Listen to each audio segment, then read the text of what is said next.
श्रीमद् भागवत महापुराण द्वितीय स्कंद अध्याय 7। श्रीमद् भागवत महापुराण द्वितीय स्कंद सप्तम अध्याय। भगवान के लीला अवतारों की कथा। ब्रह्मा जी कहते हैं, अनंत भगवान ने प्रलय के जल में डूबी हुई पृथ्वी का उद्धार करने के लिए समस्त यज्ञमय वराह शरीर ग्रहण किया था। आदि दैत्य हिरण्याक्ष जल के अंदर ही लड़ने के लिए उनके सामने आया। जैसे इंद्र ने अपने वज्र से पर्वतों के पंख काट डाले थे, वैसे ही वराह भगवान ने अपनी दाढ़ों से उसके टुकड़े टुकड़े कर दिए। फिर उन्हीं प्रभु ने रुचि नामक प्रजापति की पत्नी आकुति के गर्भ से सुयज्ञ के रूप में अवतार ग्रहण किया। उस अवतार में उन्होंने दक्षिणा नाम की पत्नी से स्वयं नाम के देवताओं को उत्पन्न किया और तीनों लोकों के बड़े बड़े संकट हर लिए। इसी से स्वयंभुव मनु ने उन्हें हरि के नाम से पुकारा। नारद कर्दम प्रजापति के घर देवहूति के गर्भ से 9 बहिनों के साथ भगवान ने कपिल के रूप में अवतार ग्रहण किया।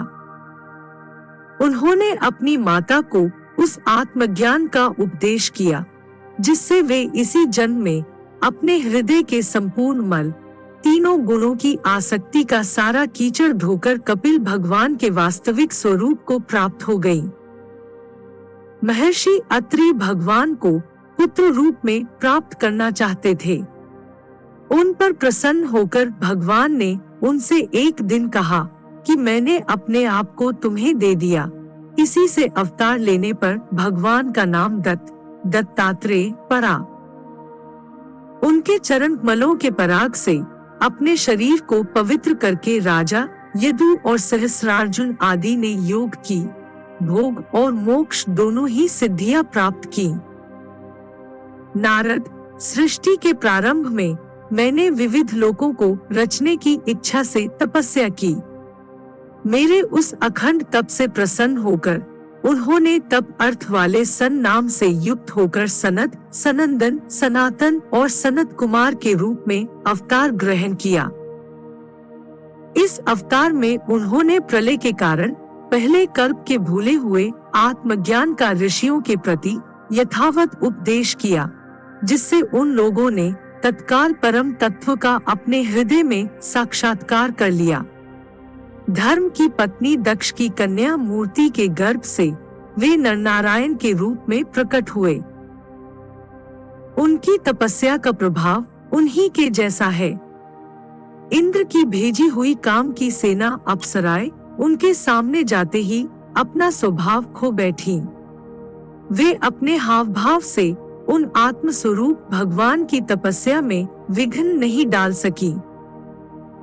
नारद, शंकर आदि महानुभाव अपनी रोष भरी दृष्टि से कामदेव को जला देते हैं, परंतु अपने आप को जलाने वाले असह्य क्रोध को वे नहीं जला पाते। वही क्रोध नरनारायण के निर्मल हृदय में प्रवेश करने के पहले ही दर्द के मारे कांप जाता है। फिर भला उनके हृदय में काम का प्रवेश तो हो ही कैसे सकता है। अपने पिता राजा उत्तानपाद के पास बैठे हुए 5 वर्ष के बालक ध्रुव को उनकी सौतेली माता सुरुचि ने अपने वचन बाणों से बेध दिया था। इतनी छोटी अवस्था होने पर भी वे उस ग्लानि से तपस्या करने के लिए वन में चले गए। उनकी प्रार्थना से प्रसन्न होकर भगवान प्रकट हुए और उन्होंने ध्रुव को ध्रुव पद का वरदान किया। आज भी ध्रुव के ऊपर नीचे प्रदक्षिणा करते हुए दिव्य महर्षिगण उनकी स्तुति करते रहते हैं। कुमार्गामी वेन का ऐश्वर्य और पौरुष ब्राह्मणों के हुंकार रूपी वज्र से जलकर भस्म हो गया। वह नरक में गिरने लगा। ऋषियों की प्रार्थना पर भगवान ने उसके शरीर मंथन से पृथ्वी के रूप में अवतार धारण कर उसे नरकों से उबारा और इस प्रकार पुत्र शब्द को चरितार्थ किया। उसी अवतार में पृथ्वी को गाय बनाकर उन्होंने उससे जगत के लिए समस्त औषधियों का दोहन किया। राजा नाभि की पत्नी सुदेवी के गर्भ से भगवान ने ऋषभ देव के रूप में जन्म लिया। इस अवतार में समस्त आसक्तियों से रहित रहकर, अपनी इंद्रियों और मन को अत्यंत शांत करके एवं अपने स्वरूप में स्थित होकर समदर्शी के रूप में उन्होंने जड़ों की भांति योगचर्या का आचरण किया। इस स्थिति को महर्षि लोग परमहंस पद अथवा अवधूतचर्या करते हैं। इसके बाद स्वयं उन्हीं यज्ञ पुरुष ने मेरे यज्ञ में स्वर्ण के समान कांति वाले हयग्रीव के रूप में अवतार ग्रहण किया। भगवान का यह विग्रह वेदमय, यज्ञमय और सर्वदेवमय है। उन्हीं की नासिका से श्वास के रूप में वेदवाणी प्रकट हुई। चाक्षुष मनवंतर के अंत में भावी मनु सत्यव्रत ने मत्स्य रूप में भगवान को प्राप्त किया था। उस समय पृथ्वी रूप नौका के आश्रय होने के कारण वे ही समस्त जीवों के आश्रय बने। प्रलय के उस भयंकर जल में मेरे मुख से गिरे हुए वेदों को लेकर वे उसी में विहार करते रहे। जब मुख्य मुख्य देवता और दानव अमृत की प्राप्ति के लिए क्षीर सागर को मथ रहे थे, तब भगवान ने कच्छप के रूप में अपनी पीठ पर मंदराचल धारण किया। उस समय पर्वत के घूमने के कारण उसकी रगड़ से उनकी पीठ की खुजलाहट थोड़ी मिट गई, जिससे वे कुछ क्षणों तक सुख की नींद सो सके। देवताओं का महान भय मिटाने के लिए उन्होंने नृसिंह का रूप धारण किया। फड़कती हुई भौहों और तीखी दाढ़ों से उनका मुख बड़ा भयावना लगता था। हिरण्यकशिपु उन्हें देखते ही हाथ में गदा लेकर उन पर टूट पड़ा। इस पर भगवान नृसिंह ने दूर से ही उसे पकड़कर अपनी जांघों पर डाल लिया और उसके छटपटाते रहने पर भी अपने नखों से उसका पेट फाड़ डाला। बड़े भारी सरोवर में महाबली ग्राह ने गजेंद्र का पैर पकड़ लिया। जब बहुत थककर वह घबरा गया, तब उसने सूंड में कमल लेकर भगवान को पुकारा, हे आदि पुरुष, हे समस्त लोकों के स्वामी, हे श्रवण मात्र से कल्याण करने वाले। उसकी पुकार सुनकर अनंत शक्ति भगवान चक्रपाणी गरुड़ की पीठ पर चढ़कर वहां आए और अपने चक्र से उन्होंने ग्राह का मस्तक उखाड़ डाला। इस प्रकार कृपा परवश भगवान ने अपने शरणागत गजेंद्र की सूंड पकड़कर उस विपत्ति से उसका उद्धार किया। भगवान वामन अदिति के पुत्रों में सबसे छोटे थे, परंतु गुणों की दृष्टि से वे सबसे बड़े थे, क्योंकि यज्ञ पुरुष भगवान ने इस अवतार में बलि के संकल्प छोड़ते ही संपूर्ण लोकों को अपने चरणों से ही नाप लिया था। वामन बनकर उन्होंने 3 पग पृथ्वी के बहाने बलि से सारी पृथ्वी ले तो ली, परंतु इससे यह बात सिद्ध कर दी कि सन्मार्ग पर चलने वाले पुरुषों को याचना के सिवा और किसी उपाय से समर्थ पुरुष भी अपने स्थान से नहीं हटा सकते, ऐश्वर्य से च्युत नहीं कर सकते। दैत्यराज बलि ने अपने सिर पर स्वयं वामन भगवान का चरणामृत धारण किया था। ऐसी स्थिति में उन्हें जो देवताओं के राजा इंद्र की पदवी मिली, इसमें कोई बलि का पुरुषार्थ नहीं था।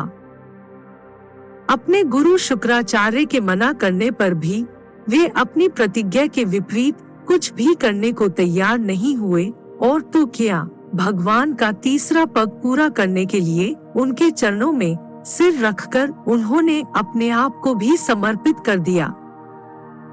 नारद, तुम्हारे अत्यंत प्रेम भाव से परम प्रसन्न होकर हंस के रूप में भगवान ने तुम्हें योग, ज्ञान और आत्म तत्व को प्रकाशित करने वाले भागवत धर्म का उपदेश किया। वह केवल भगवान के शरणागत भक्तों को ही सुगमता से प्राप्त होता है। वे ही भगवान स्वयंभुव आदि मनवंतरों में मनु के रूप में अवतार लेकर मनुवंश की रक्षा करते हुए 10 दिशाओं में अपने सुदर्शन चक्र के समान तेज से बेरोक टुक निष्कंटक राज्य करते हैं। लोकों के ऊपर सत्यलोक तक उनके चरित्रों की कमनीय कीर्ति फैल जाती है और उसी रूप में वे समय समय पर पृथ्वी के भारभूत दुष्ट राजाओं का दमन भी करते रहते हैं। स्वनाम धन्य भगवान धन्वंतरी अपने नाम से ही बड़े बड़े रोगियों के रोग तत्काल नष्ट कर देते हैं। उन्होंने अमृत पिलाकर देवताओं को अमर कर दिया और दैत्यों के द्वारा हरण किए हुए उनके यज्ञ भाग उन्हें फिर से दिला दिए। उन्होंने ही अवतार लेकर संसार में आयुर्वेद का प्रवर्तन किया। जब संसार में ब्राह्मण द्रोही आर्य मर्यादा का उल्लंघन करने वाले नारकीय क्षत्रिय अपने नाश के लिए ही देववश बढ़ जाते हैं और पृथ्वी के कांटे बन जाते हैं, तब भगवान महापराक्रमी परशुराम के रूप में अवतीर्ण होकर अपनी तीखी धार वाले फरसे से 21 बार उनका संहार करते हैं। मायावती भगवान हम पर अनुग्रह करने के लिए अपनी कलाओं भरत, शत्रुघ्न और लक्ष्मण एक साथ श्री राम के रूप से इक्ष्वाकु के वंश में अवतीर्ण होते हैं। इस अवतार में अपने पिता की आज्ञा का पालन करने के लिए अपनी पत्नी और भाई के साथ वे वन में निवास करते हैं।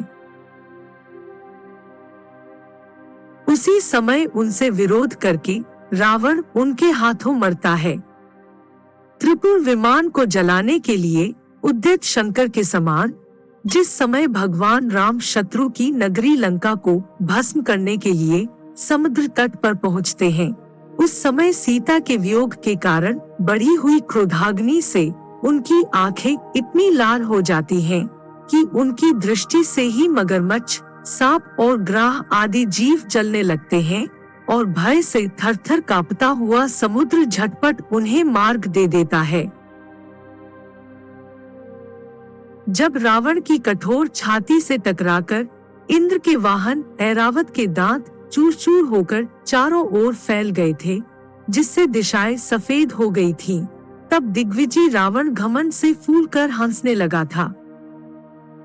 वही रावण जब श्री रामचंद्र जी की पत्नी सीता जी को चुराकर ले जाता है और लड़ाई के मैदान में उनसे लड़ने के लिए गर्वपूर्वक आता है, तब भगवान श्री राम के धनुष की टंकार से ही उसका वह घमंड प्राणों के साथ तत्क्षण विलीन हो जाता है। जिस समय झुंड के झुंड दैत्य पृथ्वी को रौंद डालेंगे, उस समय उसका भार उतारने के लिए भगवान अपने सफेद और काले केश से बलराम और श्री कृष्ण के रूप में कलावतार ग्रहण करेंगे। वे अपनी महिमा को प्रकट करने वाले इतने अद्भुत चरित्र करेंगे कि संसार के मनुष्य उनकी लीलाओं का रहस्य बिल्कुल नहीं समझ सकेंगे। बचपन में ही पूतना के प्राण हर लेना, 3 महीने की अवस्था में पैर उछालकर बड़ा भारी छकड़ा उलट देना और घुटनों के बल चलते चलते आकाश को छूने वाले यमलार्जुन वृक्षों के बीच में जाकर उन्हें उखाड़ डालना, ये सब ऐसे कर्म हैं जिन्हें भगवान के सिवा और कोई नहीं कर सकता। जब काली नाग के विष से दूषित हुआ यमुना का जल पीकर बछड़े और गोप बालक मर जाएंगे, तब वे अपनी सुधामयी कृपा दृष्टि की वर्षा से ही उन्हें जीवित कर देंगे और यमुना जल शुद्ध करने के लिए वे उसमें विहार करेंगे तथा विष की शक्ति से जीभ लपलपाते हुए काली नाग को वहां से निकाल देंगे। उसी दिन रात को जब सब लोग वहीं यमुना तट पर सो जाएंगे और दावाग्नि से आसपास का मूंज का वन चारों ओर से जलने लगेगा, तब बलराम जी के साथ वे प्राण संकट में पड़े हुए व्रजवासियों को उनकी आंखें बंद कराकर उस अग्नि से बचा लेंगे। उनकी यह लीला भी अलौकिक ही होगी। उनकी शक्ति वास्तव में अचिंत्य है। उनकी माता उन्हें बांधने के लिए जो जो रस्सी लाएंगी, वही उनके उदर में पूरी नहीं पड़ेगी, 2 अंगुल छोटी ही रह जाएगी तथा जबाई लेते समय श्री कृष्ण के मुख में 14 भुवन देखकर पहले तो यशोदा भयभीत हो जाएंगी, परंतु फिर वे संभल जाएंगी। वे नंद बाबा को अजगर के भय से और वरुण के पाश से छुड़ाएंगे। मैं दानव का पुत्र व्योमासुर जब गोपालों को पहाड़ की गुफाओं में बंद कर देगा, तब वे उन्हें भी वहां से बचा लाएंगे। गोकुल के लोगों को, जो दिन भर तो काम धंधों में व्याकुल रहते हैं और रात को अत्यंत थककर सो जाते हैं, साधनाहीन होने पर भी वे अपने परमधाम में ले जाएंगे। निष्पाप नारद, जब श्री कृष्ण की सलाह से गोप लोग इंद्र का यज्ञ बंद कर देंगे, तब इंद्र व्रजभूमि का नाश करने के लिए चारों ओर से मूसलधार वर्षा करने लगेंगे। उससे उनकी तथा उनके पशुओं की रक्षा करने के लिए भगवान कृपा परवश हो 7 वर्ष की अवस्था में ही 7 दिनों तक गोवर्धन पर्वत को एक ही हाथ से छत्रक पुष्प कुकुरमुत्ते की तरह खेल खेल में ही धारण किए रहेंगे। वृंदावन में विहार करते हुए रास करने की इच्छा से वे रात के समय, जब चंद्रमा की उज्जवल चांदनी चारों ओर छिटक रही होगी, अपनी बांसुरी पर मधुर संगीत की लंबी तान छेड़ेंगे। उससे प्रेम विवश होकर आई हुई गोपियों को जब कुबेर का सेवक शंखचूड़ हरण करेगा, तब वे उसका सिर उतार लेंगे।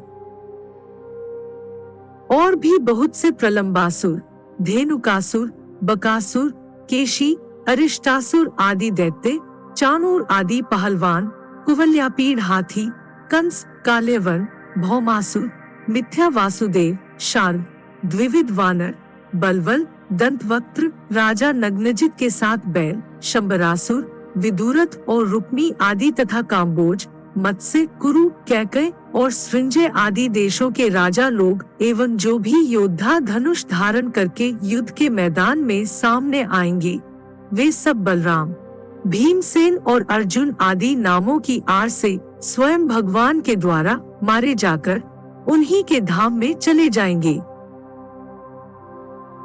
समय के फेर से लोगों की समझ कम हो जाती है, आयु भी कम होने लगती है।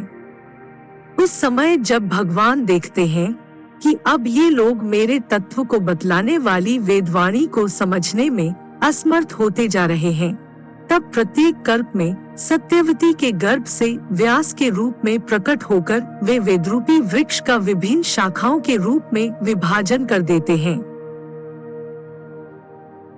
देवताओं के शत्रु दैत्य लोग भी वेदमार्ग का सहारा लेकर मैं दानव के बनाए हुए अदृश्य वेग वाले नगरों में रहकर लोगों का सत्यानाश करने लगेंगे। तब भगवान लोगों की बुद्धि में मोह और अत्यंत लोभ उत्पन्न करने वाला वेश धारण करके बुद्ध के रूप में बहुत से उपधर्मों का उपदेश करेंगे। कलियुग के अंत में जब सत्पुरुषों के घर भी भगवान की कथा होने में बाधा पड़ने लगेगी, ब्राह्मण, क्षत्रिय तथा वैश्य पाखंडी और शूद्र राजा हो जाएंगे। यहाँ तक कि कहीं भी स्वाहा, स्वथा और वषटकार की ध्वनि देवता पितरों के यज्ञ श्राद्ध की बात तक नहीं सुनाई पड़ेगी। तब कलियुग का शासन करने के लिए भगवान कल्कि अवतार ग्रहण करेंगे।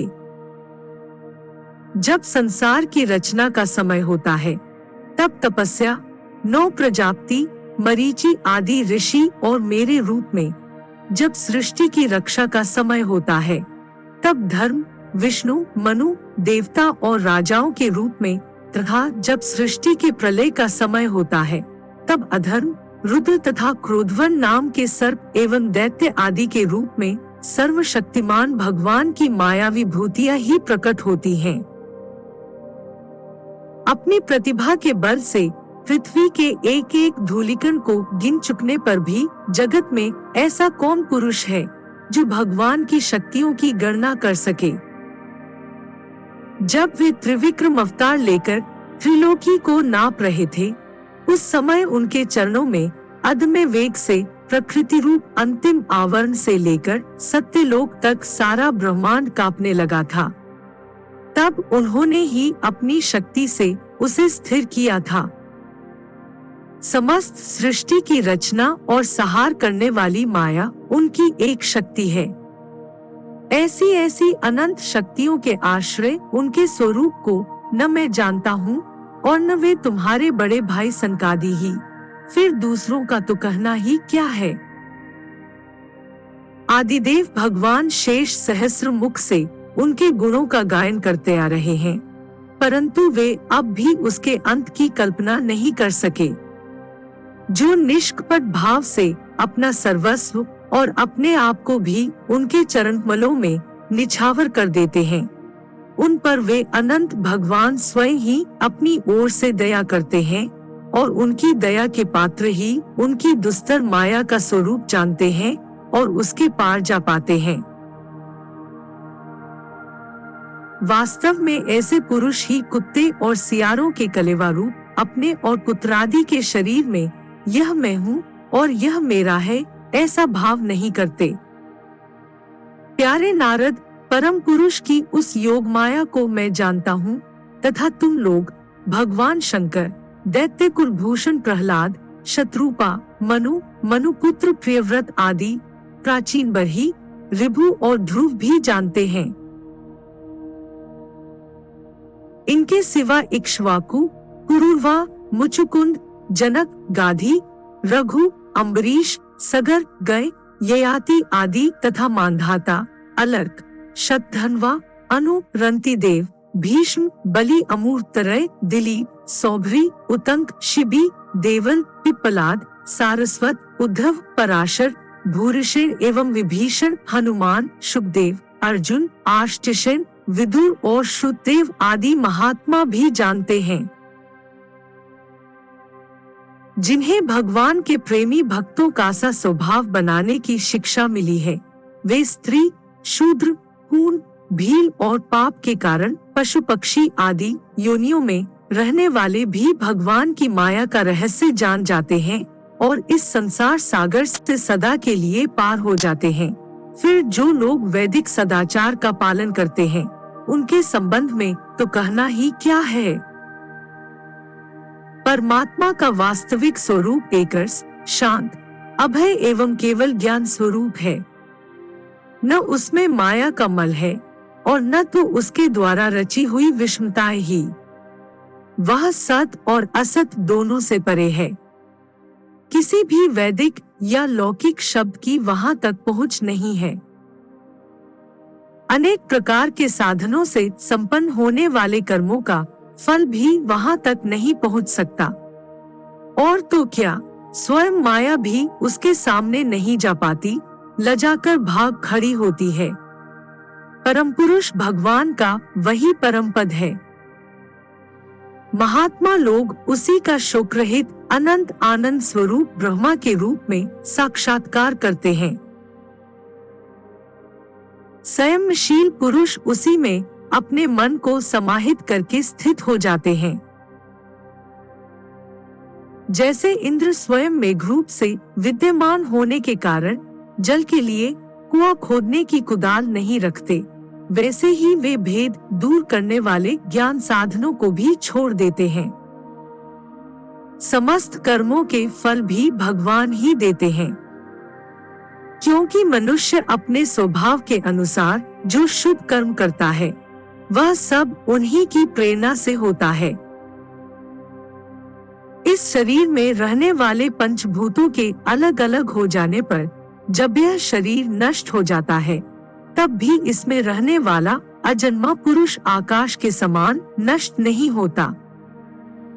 बेटा नारद, संकल्प से विश्व की रचना करने वाले षडैश्वर्य संपन्न श्रीहरि का मैंने तुम्हारे सामने संक्षेप से वर्णन किया। जो कुछ कार्य कारण अथवा भाव है, वह सब भगवान से भिन्न नहीं है। फिर भी भगवान तो इससे पृथक भी हैं ही। भगवान ने मुझे जो उपदेश किया था, वह यही भागवत है। इसमें भगवान की विभूतियों का संक्षिप्त वर्णन है। तुम इसका विस्तार करो। जिस प्रकार सबके आश्रय और सर्वस्वरूप भगवान श्रीहरि में लोगों की प्रेम में भक्ति हो, ऐसा निश्चय करके इसका वर्णन करो। जो पुरुष भगवान की अचिंत्य शक्ति माया का वर्णन या दूसरे के द्वारा किए हुए वर्णन का अनुमोदन करते हैं अथवा श्रद्धा के साथ नित्य श्रवण करते हैं, उनका चित्त माया से कभी मोहित नहीं होता।